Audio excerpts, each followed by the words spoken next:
Islam ẹ̀sìn tiwa ni ẹlòmíín bẹnu wa ní ẹlẹ́sìn Islam ni àmọ́ ẹ̀sìn Islam rẹ̀ ò wúlò lára rẹ̀ nítorí bá ti mú ọ tó ń jẹ́ orúkọ Islam tó ń bá mutí ọmọ yẹ̀yẹ́ ni ó yẹ ṣe Islam èyí ṣe Islam mo sọ rí o Ìlọrin làwa ti wá ọ̀ ẹ dákun.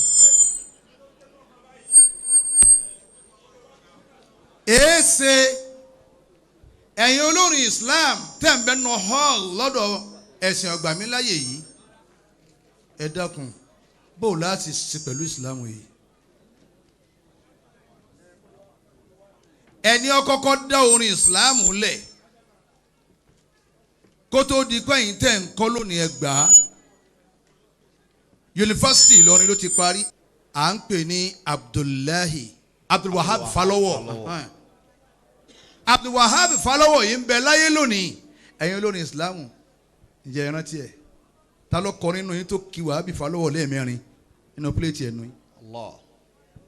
níta àwọn arí wọ̀nyí ọ̀wá da mọ́nú Islam ní àmà kan bẹ bìdí tínrín tínrín wọ́n wá yí di sáyé báyìí kéèyàn máa ṣe báyìí nínú hall ṣe é rí pé nǹkan ṣe yín olórin Islam ṣe é rí pé ẹ̀gbádùn ẹ̀yin ọmọ tẹ́ ẹ wáyìn tẹ́ ẹ ń jó wọn ni ṣe é rí pé nǹkan Islam yín ń sàárẹ̀ ẹ̀yin gan ọ̀gbádùn. orin Islam ẹ̀mọ́ tí ń jó orin Islam ni nǹkan ṣe yín ni ẹ ti sọ orin Islam di rádàrà dámàrà yín lọ́wọ́ ni nígbà tí Islam ara ti yín ò pé ẹ wá fi ń ba àwa tá à ń bẹ nínú Islam jẹ. so ẹjọ́ Islam náà lè yí tí ń rí bíi ọ̀pá alásìbìkà tó ń bẹ ní ìhùn jólẹ̀ kan. ìjó sìnà ara yín ló wà oyin ìrìn sìnà ara yín ló wà ìdírẹ́sì sìnà ara yín ló wà ẹ má fi ìdọ̀tí yí Islam la ẹ bẹ̀rù Ọlọ́run. ẹ dákun tá a bá ń bẹ́ẹ̀ bí tó ti yẹ ká sọ fact everybody knows that I'm a factual man.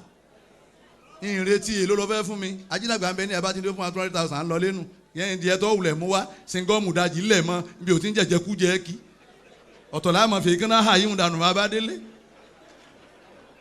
sẹ́ni ọ̀wá ní jẹ́ ń jí sí Ọlọ́run tí wọ́n gbé mi jù nù sàárè mi jọ kan tí ó kèmí nìkan èèṣe ẹ má borin Islam jẹ ẹ̀yin pírẹ́sidẹ̀ntì wọn ẹ̀yin sẹ́kẹ́tìrì wọn ẹ̀yin akọ̀wé wọn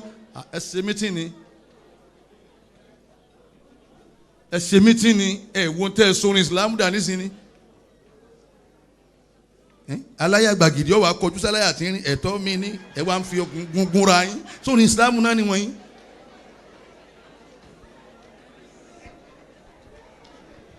sọrin Islam náà sì ni lérí èyí tí ń sọ yìí àyèbámà olórin tí ọba akọrin kó bú mi wọn lè má gbókọ rẹ mọ́ láyé èmi rìn jìnnà díẹ̀ ìbọn nǹkan díẹ̀ wọ́n ti ẹ̀ ń gbọ́ tẹ́lẹ̀ sákọrin bú mi lérí pé ń sòótọ́ yìí. Abdulwahab Falowo ọlọmọsà dá lóhùn jẹ ọrá sì kìlò. amiina. ẹ yé pé mùsùlùmí lónìí màlẹ ẹni bá pé mùsùlùmí lónìí màlẹ kò kéwú kò béèrè aláìmọ̀kan ni. ìjọ náà ti ń kọ̀ọ̀kan ẹ̀ kò sóbìnrin kan bí ejò níwájú ẹ̀ ti ń jò a sì gbádùn kó kọrin Islam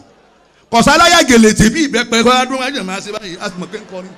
kò sọ ní ìdí gbìgbìrì bí àmú omi ó máa jó káàkiri ń kọrin ẹ wo tẹ́yìn kó dànù ara yín nísìnyí sọ́ni Islam náà lè yí tẹ̀ ń kọ yìí ẹ wá sọ tó lórí Islam mi wọ̀ gbogbo ṣépù báyà ìlọ́hàn olórí Islam náà sì ni gbogbo ṣépù báyẹ̀ bó ti ṣe tó kí ló dé ẹ má bà orin Islam jẹ́ bẹ́ẹ̀ bá lè kọ́ ọmọ ẹ filẹ̀ báwọn tí ó kọ́ tí wọ́n tún ṣe èyí tẹ́yìn ń ṣe yóò dáa ẹ jẹ́ abẹ́rù Ọlọ́run Islam ni inna ad-dina 'inda Allahi al-Islam wa man yabtaghi ghayra al-Islami dinan falan Ọlọ́run wa mú lan which is never. lan yuqbala minhu ìnígbà lọ́wọ́ ẹ̀. Saida Fatima Jafariya ni bàbá ṣe pé nítorí pé ń bẹ ní mo fẹ́ kóòtì Ọlọ́run kò bí mi bẹ́ẹ̀ yóò bá wíwá ni ìmọ̀lá Saida Fatima ni ló wù ú láyé yóò ní yóò múra dáadáa bẹ́ẹ̀ yóò bá wíwá ní ọmọ táyé bí wọ́n ní ìbòrí wọ́n ní ìbòrí ò ní bọ́ lórun tiẹ̀ tí èkó tán ẹnìkan wa ń bẹ wa bẹ̀rẹ̀ ẹjọ́ bí gbàtà àwọn ọmọ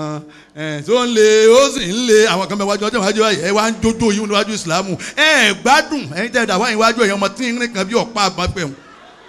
eré yín ọ̀dà fún ìsìlámù tẹ̀ fẹ́ fàbùkù kan yìí wọ́n wá ṣe bí gbà tí ń jíjó lẹ́nu ọ̀nà àlìjẹ́nnà wèrè.